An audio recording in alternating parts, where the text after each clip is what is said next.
નમસ્કાર ખેડૂત મિત્રો, જય કિસાન જય ભારત। ખેડૂત ભાઈઓ, આજે તારીખ 23 જાન્યુઆરી ગુરુવારનો દિવસ, વર્ષ 2025।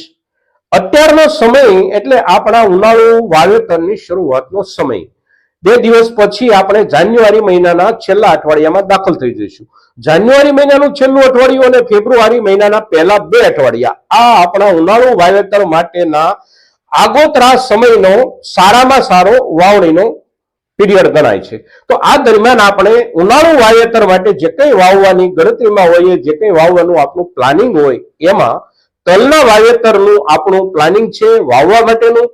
તો જ્યારે આપણે કોઈ પણ વાવેતર કરવાનું વિચારતા હોઈએ છીએ ત્યારે આપણી સામે સૌથી પહેલો જે સવાલ આવતો હોય છે એ સવાલ હોય છે સિઝન પૂરી થઈએ, માલ પાકી અને આપણા હાથમાં આવે ત્યારે એનું બજાર કેવું રહેશે। કારણ કે બજાર મોટા ભાગની ચીજ વસ્તુઓમાં આપણને કાયમ માટે સિઝન પૂરી થાય ત્યારે ખૂબ મોટી પરેશાની ઊભી કરતી હોય છે। તો બજાર તરફથી પરેશાની કેવી થશે, આપણા માલના ભાવ કેવા રહેશે જ્યારે પાકીને આવે ત્યારે, આ સવાલ આપણે માટે વાવણી વખતે એક મુદ્દાનો સવાલ બની જતો હોય છે। અને તેથી આજે આપણે તલનું વાવેતર કરવા માંગતા ખેડૂતો માટે આ મુદ્દે ચર્ચા કરી રહ્યા છીએ મિત્રો। તો આપ સૌ મિત્રો આ વિડીયોમાં અવશ્ય બન્યા રહેજો।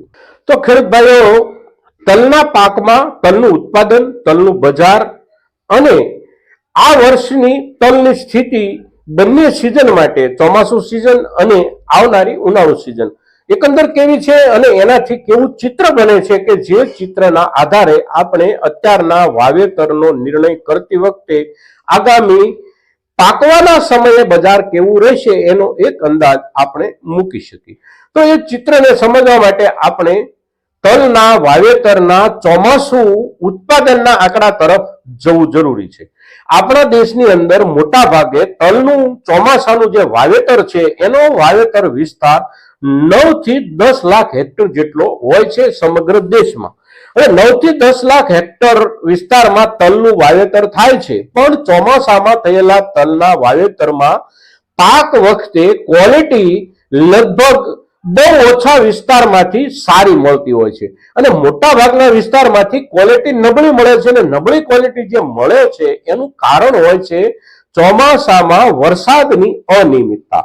વરસાદની અનિયમિતતા તલ જેવા સંવેદનશીલ પાક પર સૌથી વધારે અસર કરે છે।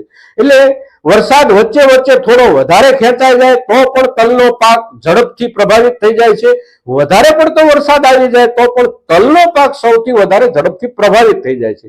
અને જ્યારે પાકવાનો સમય હોય, પાકી જાય છે ત્યારે પણ એકાદ ઝાપટ આવે વરસાદની, અગર તો ક્યારેક ક્યારેક થોડીક અતિવૃષ્ટિ જેવો માહોલ બને તો પણ તલના પાક પર ખૂબ મોટી અસર થતી હોય છે। એટલે ચોમાસાની ઋતુમાં જે કાંઈ તલ આપણે ત્યાં પાકે છે એમાં ક્વોલિટી ખૂબ નબળી બને છે।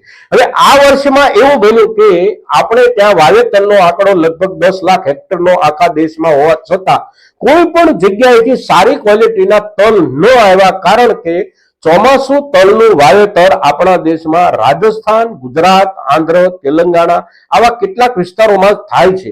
અને જે વિસ્તારોમાં તલનું વાવેતર થાય છે એ વિસ્તારોમાં ચોમાસાના વરસાદના દિવસો ખૂબ લંબાયા અને પાછળના દિવસોમાં એટલે કે 10મા મહિનામાં પણ 2 વખત અતિવૃષ્ટિનો સામનો આપણા દરેક પાકોએ કરવાનો આવ્યો। એમાં બાકીના કેટલાક પાકો થોડા સહન શક્તિના કારણે એ હુમલાઓ સહન કર્યા પછી પણ ટકી ગયા, એની સામે તલના પાક પર ખૂબ વિપરીત અસર થઈ। એટલે સમગ્ર દેશના ચોમાસુ વાવેતરમાંથી ક્યાંયથી પણ તલની સારી ક્વોલિટી ન આવી।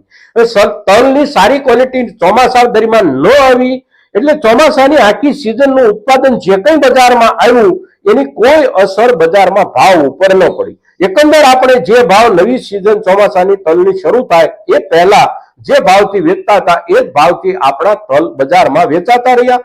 અત્યારે પણ આપણે જોઈએ તો તલ જે આપણા છે એ લગભગ 1700, 1750 થી લઈ અને 2000, 2100, 2200 અને 2400 રૂપિયા સુધી સફેદ તલ સારી ક્વોલિટીના વેચાઈ રહ્યા છે। કાળા તલ જે વેચાઈ રહ્યા છે તો ખૂબ ઊંચા ભાવે વેચાઈ રહ્યા છે, એટલે કે લગભગ 3500 થી લઈ અને 5000 રૂપિયા સુધી કાળા તલ વેચાઈ રહ્યા છે। પણ આ જે માલ આપણો વેચાઈ રહ્યો છે એમાંથી મોટા ભાગનો માલ ગયા વર્ષના ઉનાળુ વાવેતરનો તૈયાર થયેલો પાક છે અને સારી ક્વોલિટી જે કાંઈ મળી છે એ ગયા વર્ષના ઉનાળુ વાવેતરથી જ મળી છે. ચોમાસામાં થયેલું જે વાવેતર છે અને એ જે માર્કેટમાં આવે છે એ લગભગ નીચા ભાવે વેચાય છે, અને ઉનાળાનું સારી ક્વોલિટીનું વાવેતર જે કાંઈ છે એ હજી પણ સારા ભાવે વેચાઈ રહ્યું છે. હવે આ વર્ષની ચોમાસુ સિઝનમાં જાજો માલ નથી પાક્યો, જે પાક્યો છે એની કોઈ ગુણવત્તા નથી. એટલે હવેના સમયમાં અત્યારે ઉનાળુ વાવેતર તરીકે જે કાંઈ વાવેતર થશે અને એ વાવેતરનો પાક લગભગ એપ્રિલ મહિના આસપાસ આપણા હાથમાં આવે અને બજાર સુધી જાય તો આ સમયગાળા દરમિયાન બજારમાં કોઈ નવો અને મોટા પાયે પાક દુનિયા આખીમાં ક્યાંય પણ ઉત્પન્ન થઈ અને બજારમાં આવવાની કોઈ શક્યતાઓ નથી. કારણ કે તલનું વાવેતર આપણે ત્યાં આખા વિશ્વના હિસાબથી જોઈએ તો પણ ભારતમાં જે વાવેતર થાય છે એનાથી વધારે વાવેતર માત્ર આફ્રિકાના કેટલાક દેશો, સુદાન અને નાઇજીરિયા જેવા દેશોમાં થાય છે. બાકી ક્યાંય વધારે અને મોટા પ્રમાણમાં તલનું વાવેતર નથી થતું. હવે નાઇજીરિયા અને સુદાનમાં જે તલનું વાવેતર થાય છે એ ચોમાસા દરમિયાન થાય છે. ઉનાળુ તલનું વાવેતર મહત્તમ આપણે ભારતમાં થાય છે. હવે આપણે જે ઉનાળુ તલ પકવીએ છીએ એ તલની ક્વોલિટી જ્યારે સારી હોય છે મોટા ભાગે, ત્યારે એની જે ડિમાન્ડ છે એ ડિમાન્ડ આપણા સ્થાનિક બજારમાં તો હોય જ છે, પણ સાથે સાથે દુનિયામાં સૌથી વધારે આયાત કરી અને તલનો ઉપયોગ કરનારો દેશ છે દક્ષિણ કોરિયા. અને દક્ષિણ કોરિયા જે તે તલ આયાત કરે છે દુનિયા આખીમાંથી, એમાંથી 3 પ્રકારના ગ્રેડ આયાત કરે છે. એક હલકા દરજ્જાનો માલ, મીડિયમ દરજ્જાનો માલ અને ઊંચા દરજ્જાનો માલ.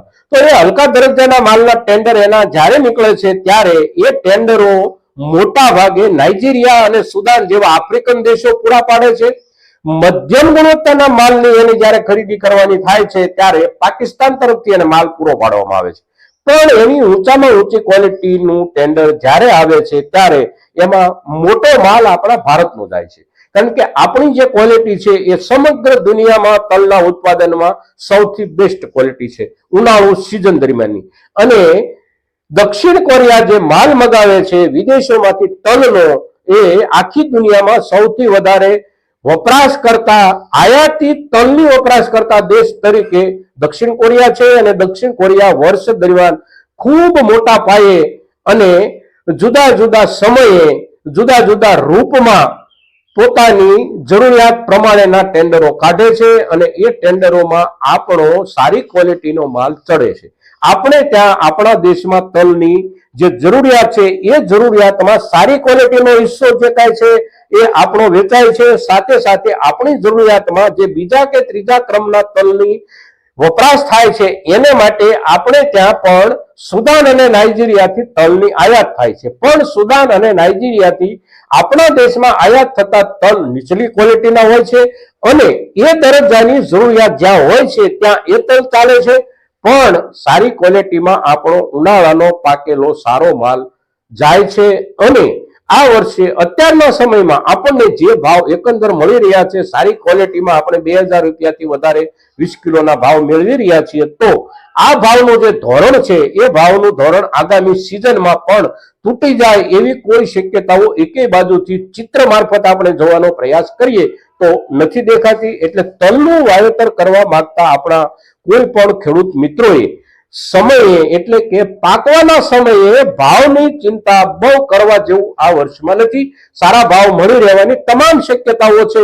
કોઈ એવો અકસ્માત થાય કે બજાર પર ક્યાંયથી ખૂબ મોટા પાયે માલ આવી જાય, આવું તલના પાકમાં થવાની શક્યતા નથી. એટલે આ બધી બાબતોને ધ્યાનમાં રાખીને આપણે ઉનાળુ તલનું વાવેતર કરવાનું વિચારી શકીએ છીએ. જે પ્રમાણે આપણી પાસે જમીન ઉપલબ્ધ હોય, પાણી ઉપલબ્ધ હોય અને જે જાત આપણે વાવી શકીએ આપણા વિસ્તાર પ્રમાણે, કાળા તલ, સફેદ તલ, સફેદમાં પણ કઈ જાત, કાળા તલમાં પણ કઈ જાત, એ આપણા આસપાસના વાવેતરોના અનુભવના આધારે આપણે વાવણીનો નિર્ણય કરી શકીએ છીએ. સાથે સાથે હવે પછી આપણે તલના વાવેતરમાં પાયાના ખાતરો કયા જરૂરી છે અને એના વિકાસ ચક્ર દરમિયાન કયા ખાતરોની જરૂરિયાત હોય છે એની ચર્ચા કરતો વિડીયો, એની ચર્ચા કરતો એપિસોડ પણ આગામી 1-2 દિવસમાં અવશ્ય અપલોડ કરીશું મિત્રો. તો આજના દિવસે તલના ભાવો એકંદર સિઝનમાં કેવા રહી શકે એની પર જ્યારે આપણે ચર્ચા કરીએ છીએ અને એના કારણો સાથે ચર્ચા કરીએ છીએ ત્યારે આપણા દરેક ખેડૂતો સુધી આપણી આ ચર્ચા પહોંચે એ માટે આપ સૌ આપની જવાબદારી નિભાવશો એવી અપેક્ષા સાથે જય કિસાન જય ભારત.